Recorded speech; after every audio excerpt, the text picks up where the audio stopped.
Ini rupanya Pak, secara politik ya, Pak Mulyono itu semakin parah mainnya.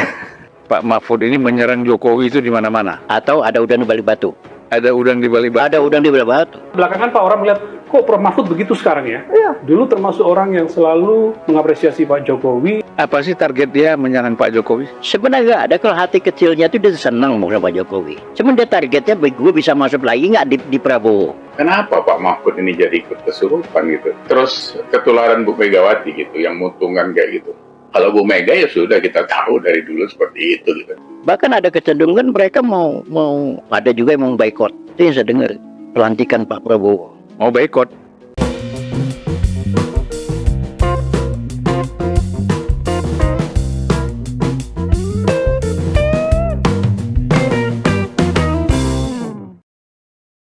Assalamualaikum warahmatullahi wabarakatuh. Shalom, Om Swastiastu, nama budaya, salam kebajikan, salam sejahtera bagi kita semua. Rahayu, rahayu, rahayu. Oke teman-teman, kembali lagi dengan saya di sini Leonardo Sirait di channel kesayangan kita ini, Sirait Media ya teman-teman. Nah teman-teman, di kesempatan ini kita membahas tentang lagi-lagi Pak Mahfud MD ya. Kali ini Kanjeng Norman ya membeberkan soal niat Mahfud MD teman-teman ya, yang sebenarnya ada maksud terselubung gitu ya. Terselubung pasti ada something gitu ya teman-teman ya, something gitu ya. Ya tentunya bisa dibilang ada udang di balik batu ya. Ada udang di balik batu. Ada bakwan yang enak dimakan gitu ya. Ya teman-teman, di situ juga dia memberikan tanggapannya ya kepada Mahfud MD. Dia menyebut bahwa Mahfud MD dan Megawati tidak ada bedanya katanya. Wah, ini ngeri sekali teman-teman ya. Dia berani sekali ya. Makin lama makin nyungsep gitu ya. Makin lama makin keluar gitu ya. Makin banyak yang menghujat, makin banyak juga yang membela Pak Jokowi ya. Ini melihat Mahfud ini, di sini dia bilang Megawati tidak menghargai hukumnya gitu ya. Dia bertindak atas pemikirannya sendiri. Dan untuk lebih jelasnya teman-teman, mari kita simak dulu video berikut ini. Ini rupanya Pak, secara politik ya. Belakangan Pak orang melihat, kok Prof Mahfud begitu sekarang ya? Iya. Dulu termasuk orang yang selalu mengapresiasi Pak Jokowi begini-begini, tapi kok apa karena dia kalah pilpres, bukan karena itu ya? Tidak. Buat Anda sama teman-teman Kan saya meyakinkan dulu publik, saya menerima kekalahan ini. Begitu divonis, saya menerima kekalahan ini. Itu untuk meyakinkan publik dulu bahwa secara hukum saya sudah oke. Tapi sekarang sebagai warga negara, saya melihat kok seperti ini nih. Selamat sore rekan-rekan. Kita lanjut ngerespon situasi yang makin tidak kondusif dibuat oleh orang-orang yang harusnya mereka yang berlatar belakang berpendidikan, titelnya sepanjang-panjang itu akademisi dan sebagainya. Kalau orang-orang yang berceloteh selama ini kelas-kelasnya EF Saiful, Refli Harun, sudahlah kita nggak usah anggap itu karena memang itu sudah rusak dalam kata orang Medan. Nah, ini 1-2 hari ini saya lihat malah videonya Pak Mahfud yang justru menyerang Pak Jokowi sampai mengatakan Pak Jokowi itu bisa dilengsarkan seperti Soeharto. Ini dasarnya seperti apa? Kenapa Pak Mahfud ini jadi ikut kesurupan gitu? Soeharto tuh case-nya beda bos gitu. 32 tahun kita seperti itu, masa Bapak lupa? Masa Jokowi terus bisa makan seperti itu gara-gara beliau tidak mendukung PDIP, terus menjadikan Gibran sebagai mendukung Gibran untuk wapresnya Pak Prabowo dan 02 menang. Masa kok terus marahnya seperti itu? Terus ketularan Bu Megawati gitu, yang muntungan kayak gitu. Kalau Bu Mega ya sudah kita tahu dari dulu seperti itu gitu. Makanya kita nggak pernah respect sama dia. Kalau orang-orang PDIP ya silakan menjadi kader partai, itu urusan orang partai gitu. Kalau kita ini kan nggak ada urusannya gitu. Jadi mana yang baik untuk negeri ini ya itu yang kita dukung. Makanya kenapa 02 itu menjadi menang 58,8% itu? Ya kan memang itu pilihan rakyat, nggak bisa ditolak. Jangan dipriming dengan kecurangan, dengan segala macam. Sudah dicoba ke MK kalah, sekarang ke PT UN dan sebagainya. Jadi seperti yang dikatakan almarhum Gus Dur, benar. Jadi Bu Megawati itu nggak pernah menghargai hukum. Jadi dia dengan pikirannya sendiri saja ke jalan, ya kan? Tapi ya silakan sajalah, karena kita juga nggak mau buang-buang waktu ngurusin orang yang berpikirnya culas seperti itu. Pokoknya kalau ngantam Jokowi, itu baru seksi kan gitu. Iya. Nah, ini yang terjadi sekarang ini. Bahkan ada kecenderungan mereka mau ada juga yang mau boikot. Itu yang saya dengar, pelantikan Pak Prabowo. Mau boikot? Bagaimana caranya? Ya, nggak tahu lah itu. Seperti itu. Aneh juga ya.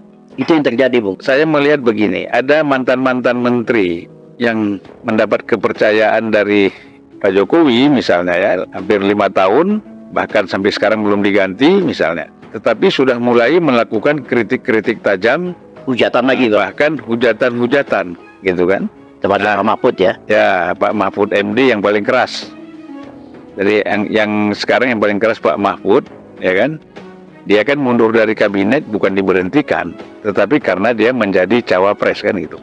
Otomatis dia biar lebih fair, netral, dia mengundurkan diri. Tapi kan sekarang kalau kita lihat tiba-tiba mendadak Pak Mahfud ini menyerang Jokowi itu di mana-mana. Atau ada udan balik batu. Ah, itu makanya Itu cara. Itu satu cara. Dia kan ngegebuk dulu, ya kan? Nanti gue dapat jatah. oh gitu. Mahfud siapa nggak kenapa? Ya, Mahfud. bagaimana ceritanya nih? Coba Pak Mahfud itu jadi bersikap seperti itu, Bisa jadi. ada udang di balik batu. Ada udang di balik batu. Kalau orang-orang politik itu begitu.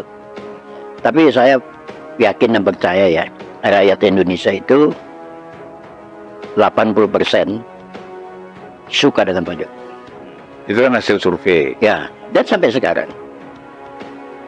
Yang nggak suka ini kan yang kalah perang kemarin. Ya kan? Beda ideologi. Ya. Ya kan? Nah, kebetulan orang-orang yang ini orang-orang sempalan, orang-orang yang ada di tingkat menengah nih. Ada yang baru jadi pembicara, dia maki-maki itu. Dia kan dia mau cari populer masalahnya. Salah satu yang paling enak adalah maki-makinya presiden. Ya, ya. Itu yang terjadi. Cepat populernya ya. Cepat populernya. Ya. Itu yang terjadi.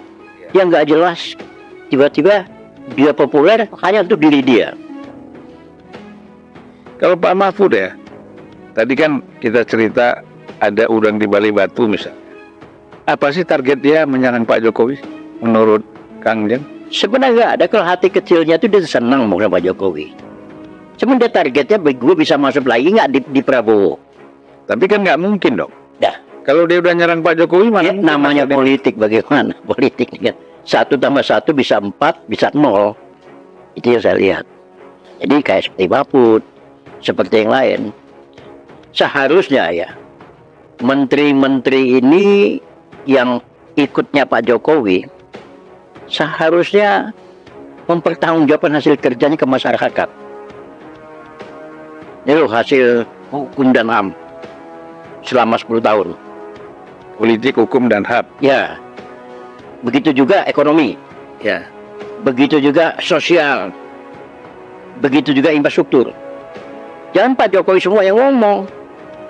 Ini kesempatan mempertanggungjawabkan hasil kerjanya. Kenapa? Karena ini berkesinambungan. Biar masyarakat tahu hasilnya udah seperti apa sih 10 tahun ini Pak Jokowi. Tapi kan menteri-menteri nggak ada yang ngomong ya. Nah, inilah yang saya sesalkan. Ya, termasuk seharusnya tugasnya juga memperjelas itu adalah kalau dulu Menteri Penerangan. Sekarang Kominfo seharusnya menjelaskan itu ke rakyat Indonesia nih hasil 10 tahun. Dan ini belum nggak ada. Ini masih ada waktu lah. Sebulan lagi masih ada waktu lah. Yang apa yang isu-isu yang keluar, yang beredar itu di luar, wah kita ini banyak utang, banyak segala macam. Tapi kalau Sri Mulyani kan memang dia selalu merespon itu kan. Satu, kan nggak semuanya. Nggak semua seperti Kak Sri Mulyani. Yang lain, menterinya nggak ada. Jadi akhirnya Pak Jokowi aja ngomong ini keberhasilan seperti ini, menterinya ngapain? Ini mohon maaf ya, saya kritik. Nggak apa-apa lah. Ya, Dan perlu dikritik kan. iya. Kenapa? Kalau semua menteri bicara, karena ini kan banyak yang dikerjakan. Satu contoh misalnya, waktu Pak Jokowi jadi presiden, dulu kan desa kan nggak pernah dibantu. Begitu Pak Jokowi jadi presiden, desa itu dibantu setiap tahun itu 1 miliar. Ya, ada yang 2 miliar dapatnya. Nah itu ada sekitar 366.000 jalan desa itu udah dibangun. Itu kepentingan rakyat. Itu desa aja. Ya, apalagi ada 50 pelabuhan dan bandara baru. Itu yang dikerjakan oleh Pak Jokowi selama dekade ini. Lalu apalagi tol, belum jalan-jalan nasional. Yang rusak, yang apa, dibagusin sama Pak Jokowi. Seperti kayak di Lampung, ya. Orang protes, ini jalan kayak Kubangan Mapa laut itu kan. Pak Jokowi sidak ke sana. Semua jalan-jalan nasional dibagusin lagi semua. Artinya, Anda harus lihat itu. Nah, sebenarnya yang menjelaskan gini, sebenarnya harus menteri-menteri. Ya, menteri menjelaskan untuk masih ya keburu lah. Misalnya, kalau kita tuh laporan akhir tahun lah. Nah, kali ini kan laporan akhir masa jabatannya Pak Jokowi, itu menteri yang bicara. Ya, nah tapi menteri nggak semua menteri seperti kayak Sri Mulyani, kayak PUTR bagus. Nah, itu tadi teman-teman ya, videonya teman-teman ya. Jadi dialah keburukan yang kita lihat ya teman-teman. Apa Pak Mahfud MD ini bisa dibilang gila gitu dengan kekuasaannya gitu ya. Karena ini berat sekali teman-teman. Beratnya kenapa? Yang dulunya mendukung dan akhirnya sekarang menghujat, menjelek-jelekkan, membeberkan ini itu dibilang kan. Dulunya menjilat gitulah. Itulah manusia teman-teman ya. Tidak ada yang sempurna. Tak ada yang sempurna. Oh salah ya. Tak ada yang abadi. Ya itu ya teman-teman. Karena nggak ada yang abadi di dunia ini teman-teman. Hanya Sang Pencipta yang abadi gitu kan. Kita tahu sendiri orang bisa berubah teman-teman. Besok kawan, ininya besoknya lagi lawan gitu ya. Hari ini bergandengan tangan, duduk bareng, senyum-senyum, tapi kita nggak tahu besok itu bisa berubah teman-teman, menjadi lawan, bahkan main hantam-hantam ya, baku hantam teman-teman ya. Karena semakin apa ya, semakin punya emosi gitu ya, saling membeberkan, saling membuka ini, saling membuka aib gitu kan. Ini ya teman-teman, sama kayak dengan partai yang mengusung dia kemarin gitu pas Pilpres. Menurut saya begitu teman-teman ya. Karena ada masih ada rasa sakit hati. Makanya kita harus belajar dengan Pak Prabowo menurut saya teman-teman. Kenapa?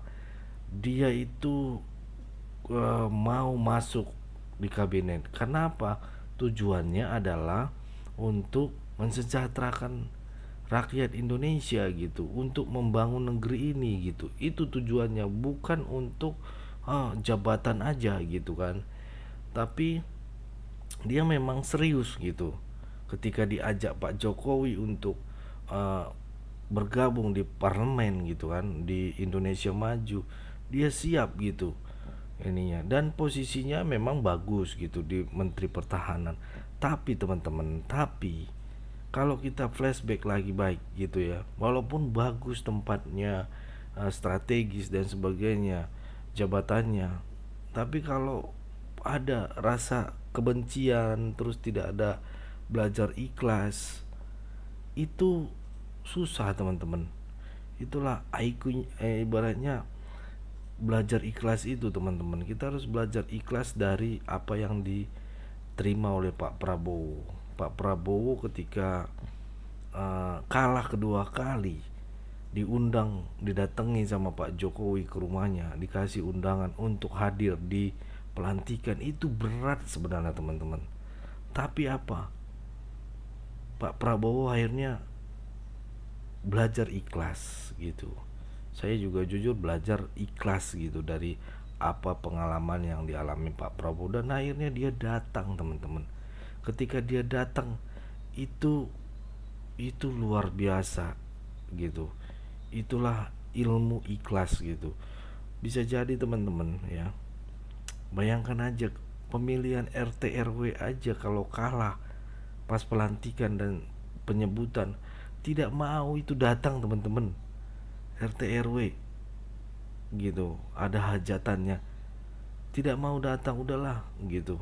Malu gua mau ditaruh mana muka gua. Tapi Pak Prabowo dia datang ke gedung DPR RI. Kan di sana pelantikannya ya. Disebutkan namanya, terima kasih atas kehadirannya, dan dia bertahan sampai akhir acara. Itu keren ternyata teman-teman, nasionalis sekali menurut saya ya ininya. Sampai ketika disebut sama, kalau nggak salah sama Bambang, ketua MPR pada saat itu, dia berdiri dan hormat gitu. Itu yang nasionalis teman-teman, bukan kayak dulu zaman SBY dan Ibu Mega gitu ya. 10 tahun perpisahan itu, 10 tahun tidak merayakan 17 Agustus, diundang nggak datang ke istana dan sebagainya gitu. Karena apa? Karena tidak belajar ikhlas itu teman-teman. Dari sini kita punya contoh pemimpin kita gitu ya, yang tidak mau rakyat Indonesia itu diadu domba. Dulu kita tahu sendiri kan ininya, antara cebong dan kancil, apa dulu lupa lagi saya ya. Itu teman-teman. Jadi kita harus pahami, kita harus belajar dari situ. Ini demi kebaikan negeri saya siap. Jangankan demi untuk negeri. Kalau prajurit itu kita tahu sendiri teman-teman. Jangankan keluarga gitu, nyawanya sendiri juga dikasih gitu. Saya tahu itu karena orang tua saya juga bagian dari prajurit gitu ya. Ini ya. Jadi kita harus pahami teman-teman, bagaimana mereka mencintai negeri ini, bangsa ini, NKRI gitu, biar tidak mau terpecah belah. Itu yang namanya pahlawan nasionalis gitu. Walaupun belum disebut nasionalis, tapi mengarah ke situ, mencintai, tidak mau menjual negeri ini demi kepentingan-kepentingan pribadi gitu ya. Justru dia bertahan, berusaha, berjuang gitu ya teman-teman. Bukan konflik ini harus lawan, harus ini gitu ya teman-teman. Itu yang harus kita jadi batu loncatan kita teman-teman. Kita sekarang ini sudah memiliki pemimpin yang seperti dulu yang 2014 2019, bagaimana perpecahan negeri ini, dan Pak Prabowo mau menerima ini semua dan bergabung gitu. Tujuan kita apa? Tujuan kita satu, untuk membangun negeri ini biar kedepannya anak cucu kita lebih bagus lagi, lebih baik lagi, lebih sejahtera lagi gitu kan teman. Itu bukan untuk pertengkaran atau menghina sana sini. Sangat disayangkan teman-teman. Apalagi contoh kayak yang Pak Mahfud MD ini, yang terus menjelekkan, memfitnah, membeberkan katanya aib-aib yang dia tahu gitu ya. Padahal dulu dia dikasih jabatan yang strategis, Menko Polhukam gitu ya. untuk mengubah hukum, menjaga hukum kita, tapi ternyata lihat bobroknya hukum di zamannya Pak Jokowi. Kalian bisa nilai, coba nanti kalian komen bagaimana pandangan kalian bobroknya hukum, yang dia bilang dia ini adalah ahli bidang pengkajian hukum gitu ya, atau mengubah, memperbaiki hukum di Indonesia. Tapi nyatanya banyak yang terjadi kasus-kasus melanggar hukum yang tidak sesuai gitu, makin melorot gitu ya teman-teman. Banyak kejadian-kejadian gitu ya, yang kalangan bawah itu tertindas gitu, yang punya duit aman-aman aja gitu ya. Itu teman-teman yang mau saya sampaikan. Jadi teman-teman harus pahami betul gitu ya, jangan mau termakan berita-berita hoax gitu ya. Ini berbahaya. Kalau kita melihat contoh pemimpin seperti ini, udah tinggalkan, diamkan. Kalau kata Pak Prabowo, senyumin aja gitu. Kita tetap kerja ya itu gitu, tapi kita harus tetap juga teman-teman mengcounter hal-hal seperti ini. Jangan biarkan bola liar ini, bola panas ini berkeliaran gitu, podcast ke podcast ya, pembahasan seperti ini gitu, menjelekkan gitu, itu nggak ada gunanya gitu. Bukan sosok seorang nasionalis gitu menurut saya, ataupun profesor gitu ya. Kalau hanya cuman bisa menuduh ya, menjelekkan, apa yang dikerjakan sebagai Menko Polhukam, apa yang bisa di perubahan dia, peningkatannya kita lihat nggak ada teman-teman. Ya cuma tak begitu aja, masih bisa diakui lah sedikit tidaknya.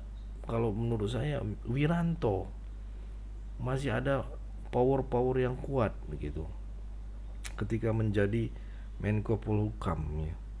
Artinya teman-teman, ya udah, kita bukan mau menjelekkan beliau, tapi beliau yang mulai gitu, memulai menghina, menghujat, membeberkan ini itu aib dan sebagainya teman-teman ya. Itu yang mau saya sampaikan teman-teman ya. Oke lah teman-temanku, bagaimana tanggapan kalian? Boleh berikan pendapat kalian di kolom komentar, karena ini butuh masukan dari kalian, butuh